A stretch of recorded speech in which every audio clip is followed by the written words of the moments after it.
അകത്തൊന്ന് പെട്ട് കഴിഞ്ഞാൽ അവർക്ക് പുറത്ത് പോകാൻ പറ്റില്ല. ഒരു ലൂപ്പിൽ കിടന്ന് തുരങ്കപ്പാതമുണ്ട്. ആ തുരങ്കപ്പാത വഴി ഇവിടെ എത്തിച്ചേരാൻ പറ്റും. ഇത് കഴുകന്മാരൊന്ന് കൊത്തിക്കൊണ്ടുപോകും. മീൻസ് കൊത്തി അവരെ കൊലപ്പെടുത്തിയിരുന്നു. ഇതാണ് ഗൺ പോയിന്റ്സ്. അപ്പോൾ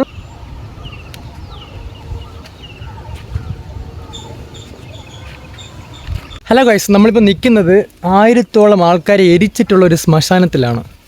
എന്താണ് വീഡിയോ തുടങ്ങും മുന്നേ ശ്മശാനം എന്നൊക്കെ പറയുന്നത് തോന്നുന്നല്ലേ? അപ്പോൾ ഇതിൻ്റെ കാര്യങ്ങളും ഇതിൻ്റെ കഥകളും ഞാൻ പറഞ്ഞുതരാം.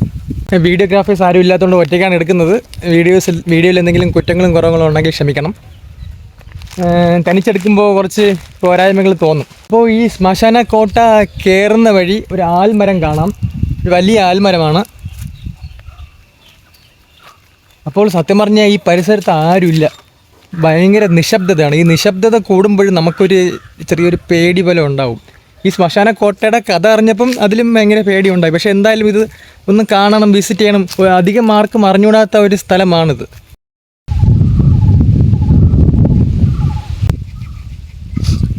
അതുപോലെ കയറി വരുമ്പോൾ ഒരു ചെറിയൊരു ക്ഷേത്രം പോലത്തെ ഇത് കാണാം. മാസാന മാടൻ തിരുക്കോയിൽ. മാടൻ്റെയാണ് ഈ കാവൽ ദൈവം എന്നൊക്കെ പറയും, മാശാന മാടൻ. അപ്പോൾ ഇതാണ് ഇപ്പോൾ തമിഴ്നാട്ടിൽ ഇങ്ങനെ ചുടലമാടൻ എന്നൊക്കെ പറയില്ലേ, അതുപോലെയാണ് മാശാന മാടൻ. കാവൽ ദൈവമായിട്ടാണ് ഇത് കണക്കാക്കുന്നത് എന്നാണ് തോന്നുന്നത്. ഭസ്മൊക്കെ ഇരിപ്പുണ്ട്.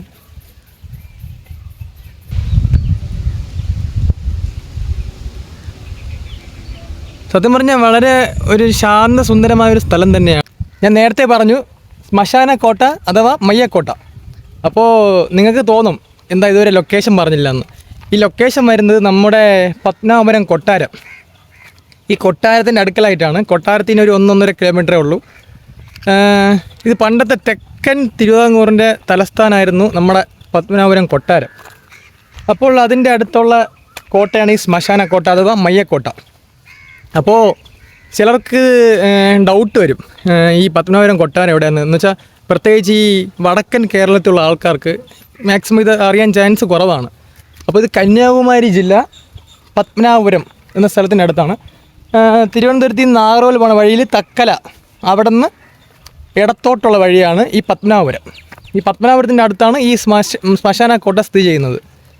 ചരിത്ര പ്രസിദ്ധമായ ഒരുപാട് കഥകളുണ്ട് ഈ ശ്മശാന കോട്ടയിൽ. ഇപ്പം ഞാൻ ചവിട്ടി നിൽക്കുന്നത് പോലും എന്തു പറയാൻ, ഒരുപാട് ഡെഡ് ബോഡീസിൻ്റെ മുകളിലാണ്.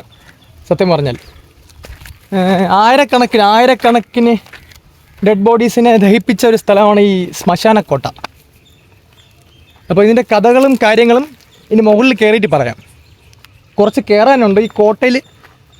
എനിക്ക് തോന്നുന്നു ഒരു 200-300 മീറ്റർ കയറാനുണ്ട് മുകളിൽ. സത്യം പറഞ്ഞാൽ ഈ വഴി പോയപ്പോൾ കയറിയതാണ്. നേരത്തെ ഇവിടെ വരണമെന്ന് വിചാരിച്ച് ആദ്യമായിട്ടാണ് വരണത്. അപ്പോൾ ഞാൻ പണ്ട് കേട്ടതും കണ്ടതും വച്ചിട്ടുള്ള കുറച്ച് കഥകൾ എനിക്കറിയാം. അപ്പോൾ അതാണ് ഞാൻ പറയുന്നത്. എന്തെങ്കിലും തെറ്റുകുറ്റമുണ്ടെങ്കിൽ ക്ഷമിക്കണം.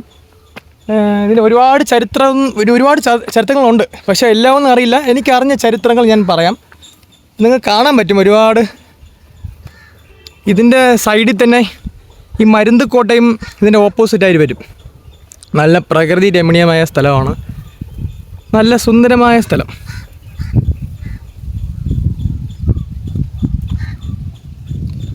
അപ്പോൾ നമുക്ക് കോട്ടയ്ക്കുള്ളിൽ കയറാം.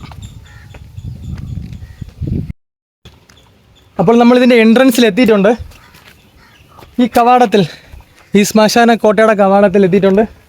ഫ്രണ്ടിലാണ് നിൽക്കുന്നത്. ഏതാണ്ടൊരു 6 അടിക്ക് മുകളിൽ വരും. ഞാനൊരു 5-5.25 അടിയുണ്ട്. അപ്പോൾ ഇതൊരു 6 അടിക്ക് മുകളിൽ വരും. കരിങ്കല്ലുകൾ കൊണ്ടാണ് കെട്ടിയിട്ടുള്ളത്.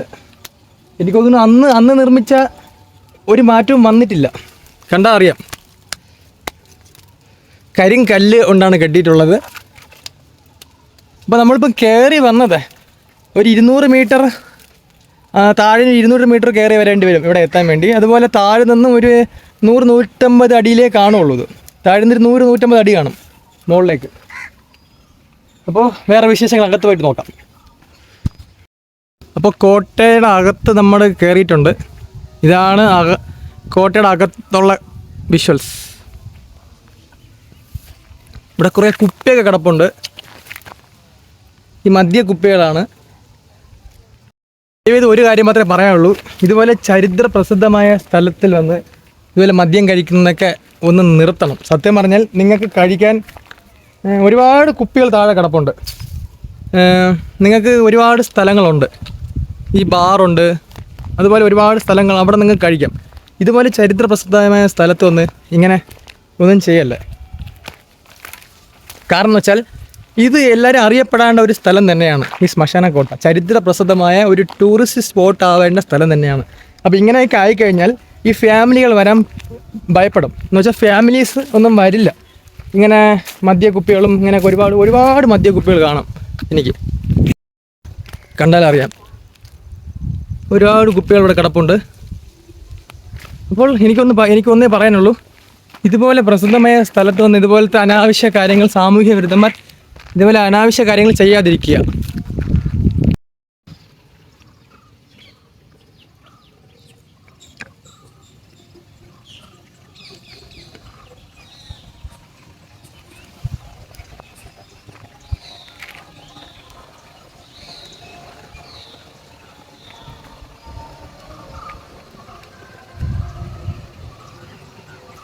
അപ്പോൾ നമ്മൾ ഈ കോട്ടയ്ക്കുള്ളിൽ വന്നു. ഇതിൻ്റെ ചരിത്രവും കുറച്ച് കാര്യങ്ങളും പറയാം. ഞാൻ അറിഞ്ഞ ചരിത്രം പറയാം.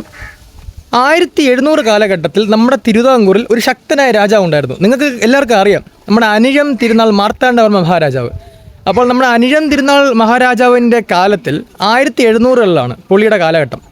ഈ 1700കളിൽ 1741 വർഷം നമ്മുടെ തിരുവിതാംകൂർ പടയ്ക്കും ഡച്ച് സേനയ്ക്കും തമ്മിൽ യുദ്ധമുണ്ടായി. ഈ യുദ്ധത്തിനിടയിൽ ഡച്ച് സേനയെ നമ്മുടെ തിരുവിതാംകൂർ മഹാരാജാവ് വീഴ്ത്തി. അപ്പോൾ ഡച്ച് തലവനാണ് ഡെലിനോയ്. ഡെലിനോയെ വീഴ്ത്തുകയും ശിക്ഷിക്കുകയും ചെയ്തു. എന്നിട്ട് നമ്മുടെ രാജാക്കന്മാർക്ക് ഒരു പ്രത്യേകത ഉണ്ട്. എന്ത് ചെയ്താലും ഒരു വിട്ടുവീഴ്ച കൊടുക്കും നമ്മൾ, അല്ലേ? നമ്മളെല്ലാവർക്കും ഒരു വാണിംഗ് കൊടുക്കും, അല്ലെങ്കിൽ ഒരു വിട്ടുവീഴ്ച കൊടുക്കും. അപ്പോൾ ആ വിട്ടുവീഴ്ചയാണ് ഡെലിനോയിനെ നമ്മുടെ പടത്തലവനാക്കിയത്. ആര്? മാർത്താണ്ഡവർമ്മയുടെ പടത്തലവനാക്കി ഡെലിനോയിനെ. അപ്പോൾ ഡെലിനോയ് വന്ന ശേഷമാണ് ഇങ്ങനെ കുറേ മാറ്റങ്ങൾ വന്നത്. ഇവിടെ ഒരുപാട് കോട്ടകൾ വന്നു. ഉദയഗിരി കോട്ട, ഡെലിനോയ് അന്ത്യവിശ്രമം ചെയ്യുന്ന ഉദയഗിരി കോട്ടയിലാണ്. അതുപോലെ നമ്മുടെ ശ്മശാനക്കോട്ട, മയ്യക്കോട്ട, അതുപോലെ മരുന്ന് കോട്ട, നമ്മൾ രാവിലെ നേരത്തെ പറഞ്ഞില്ലേ ഓപ്പോസിറ്റ് മരുന്ന് കോട്ട. ഇതുപോലെ കുറേ കോട്ടകൾ ഡെലിനോയ് ഇവിടെ കൊണ്ടുവന്നു.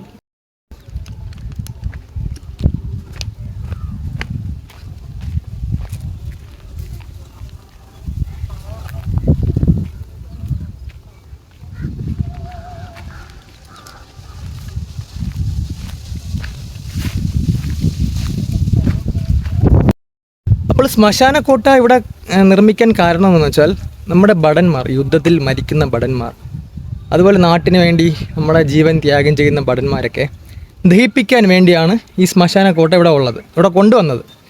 അപ്പോൾ അതുമാത്രമല്ല, നമ്മുടെ ശത്രുപക്ഷത്തിലുള്ള ആൾക്കാർ ഇവിടെ വന്ന് പെട്ടാലും അവരെയും ഇവിടെ ദഹിപ്പിച്ചിരുന്നു എന്നാണ് ചരിത്രം പറയുന്നത്.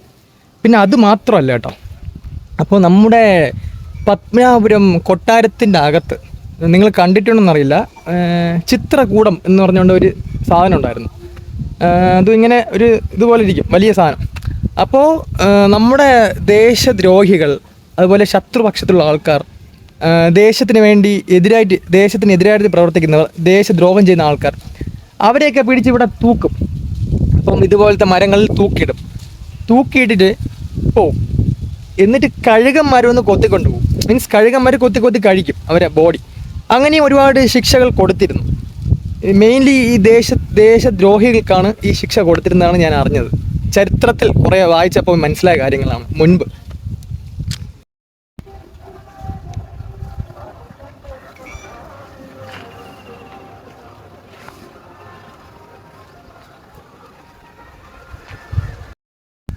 അപ്പോൾ ഞാൻ വേറെ കുറച്ച് കാര്യങ്ങൾ അറിഞ്ഞു.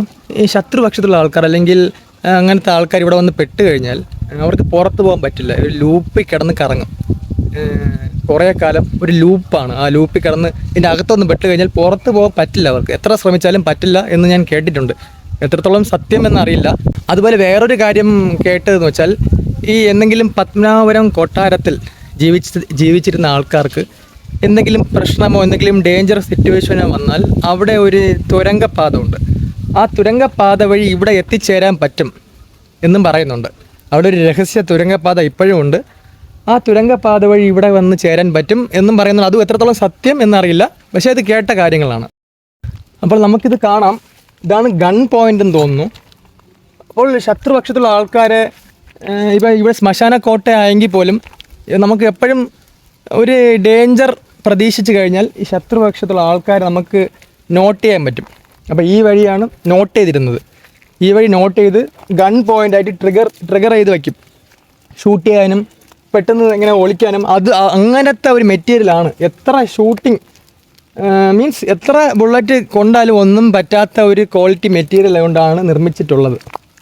അപ്പോൾ ഇതിൻ്റെ ഓപ്പോസിറ്റ് മരുന്ന് കോട്ട കാണാം. ഇതിൻ്റെ ഓപ്പോസിറ്റ് അവിടെ ഒരുപാട് ഔഷധ സസ്യങ്ങളൊക്കെ കിട്ടുന്ന ഒരു കോട്ടയാണ്. അപ്പോൾ അവിടെ ഒരുപാട് ചികിത്സയും കാര്യങ്ങളൊക്കെ സംഭവിച്ചിട്ടുണ്ട്. അതുപോലെ ഈ ഗൺ പോയിൻ്റ് ഇവിടെ ഇതുപോലെ ഒരു 50 ഗൺ പോയിൻ്റ് കാണാം നമുക്ക് ഇവിടെ ടോട്ടലി 40-50 ഗൺ പോയിൻ്റ് കാണാം. അപ്പോൾ ഞാൻ പറഞ്ഞ പോലെ ഗൺ പോയിൻ്റ് നമ്മൾ ട്രിഗർ ചെയ്യാനും മീൻസ് ശത്രുപക്ഷത്തുള്ള ആൾക്കാരെ കൊല്ലാനും കാര്യങ്ങളൊക്കെയാണ് യൂസ് ചെയ്തിരുന്നത്. അപ്പോൾ അതിൽ ഒരു മാറ്റം വന്നിട്ടില്ല. അന്നത്തെ നിർമ്മാണം തന്നെയാണ് ഇപ്പോഴും, ഒരു മാറ്റവും സംഭവിച്ചിട്ടില്ല.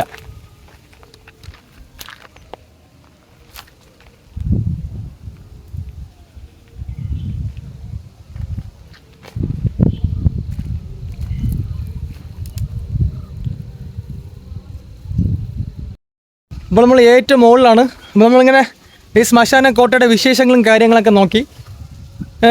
അപ്പോൾ നിങ്ങൾക്ക് പറ്റുമെങ്കിൽ വിസിറ്റ് ചെയ്യാൻ പറ്റിയ സ്പോട്ടാണ്. പക്ഷേ ആരും തനിച്ച് വിസിറ്റ് ചെയ്യരുത്. ഒന്നീ ഫാമിലി ആയിട്ട് അല്ലെങ്കിൽ ഫ്രണ്ട്സായിട്ട് അങ്ങനെ കൂട്ടിന് ആരെങ്കിലും കൊണ്ടുവന്ന് വിസിറ്റ് ചെയ്യണം. തനിച്ച് വിസിറ്റ് ചെയ്യാൻ പാടില്ല. ഞാൻ തനിച്ച് വിസിറ്റ് ചെയ്തു. എന്നാലും ഇങ്ങനെ പറയാൻ ഈ ചെറിയ പേടിയൊക്കെ വരും കേട്ടോ. ഈ നമ്മുടെ ഈ സൈലൻസും ആരുമില്ല.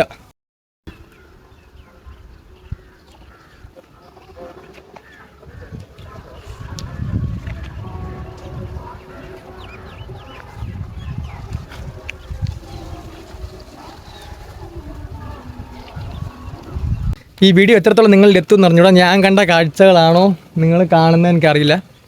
വീഡിയോഗ്രാഫി സ്കിൽസ് ഇച്ചിരി കുറവാണ്.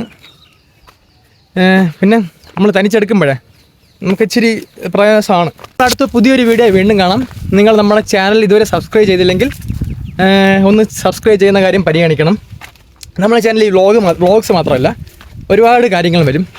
ഹെൽത്ത് പരമായിട്ടുള്ള കാര്യങ്ങൾ, അതുപോലെ ഒരുപാട് ഫെസ്റ്റിവൽസ്, നമ്മളെ നാട്ടിൽ നടക്കുന്ന ഫെസ്റ്റിവൽസും കാര്യങ്ങളൊക്കെ വരും. അപ്പോൾ നിങ്ങൾ നമ്മുടെ ചാനൽ സബ്സ്ക്രൈബ് ചെയ്തില്ലെങ്കിൽ സബ്സ്ക്രൈബ് ചെയ്യാൻ സപ്പോർട്ട് ചെയ്യണം. നിങ്ങളെ സപ്പോർട്ട് കൊണ്ട് മാത്രമേ എനിക്ക് ഇതുപോലത്തെ പുതിയ കാര്യങ്ങൾ ചെയ്യാൻ പറ്റുള്ളൂ, പുതിയ വീഡിയോസ് ചെയ്യാൻ പറ്റുള്ളൂ. അപ്പോൾ പുതിയൊരു വീഡിയോ വീണ്ടും കാണാം. Until it's from അൻഷങ്കർ.